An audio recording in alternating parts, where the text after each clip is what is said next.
Hey everyone, Road to Gasparilla is back and I am Coach Kyle of Freedom Running Club. This is going to be an unnumbered one. We weren't sure if we were going to do a video specifically on the weather, but we decided it did make a lot of sense just kind of looking at things, and it does look like Central Florida's really cold winter is kind of in the past and something that we can definitely plan for. And I think in a lot of cases will make this an even better experience for a lot of people. So I've done some videos on this before. Central Florida, we've had a lot of days that have been, 30s and 40s in the morning, really, really cold conditions that people have been training for.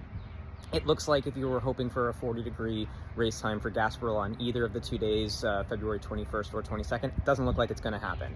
But again, I do think this makes things a lot easier for a couple of reasons. One, we talked about a pre-race checklist before. You're not going to need as many layers. You're probably going to be able to show up with what you're going to be running in and be perfectly fine with your warm-up and everything. So one less thing to have to worry about in terms of your race day planning there.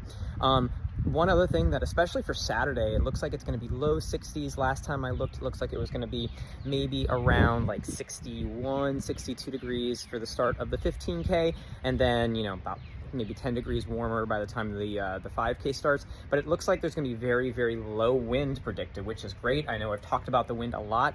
There's a lot of potential for wind down there on Bayshore, but it looks like anywhere from like 4 to 5 mile per hour winds are projected during the 15K, and maybe a little bit more like 6 to 7 for the 5K, which is fantastic. The wind down there can definitely be brutal.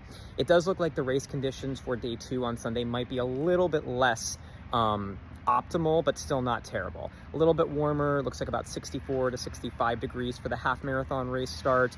There is a small chance of rain. It looks like it's between 10 and 15% during that, and the 8K goes up a little bit higher for the 8K. I think there's as high as 20% at one point, and a little more wind. But these are the things that we definitely need to account for, and if you know about it and you can plan for it, you can definitely have that better expectation. So a couple things that we did talk about.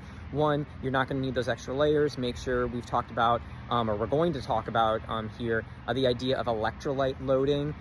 You can definitely do that in the days leading up to it, and since it's going to be a little bit warmer, it would definitely be beneficial to have some more electrolytes up to 3 days before your race. Now it's looking like it's a little bit warmer. Make sure you're hydrating. You've got some water beforehand. If you're one that takes water during the water stations, I would definitely recommend it, because it's just going to be a little bit warmer than we've been used to here during this pretty cold Central Florida winter. But I think it's really going to be a beautiful experience. I mean, people come to Florida during this time of year because of how beautiful it is. So it's going to be a little bit warmer, but I think it's going to be really nice race conditions in a lot of cases. Again, there's a small chance of rain, but not super, super high. Lower than typical wind chances, which I think is fantastic. But again, just keep that in mind. If you know about it, you can better mentally prepare for it.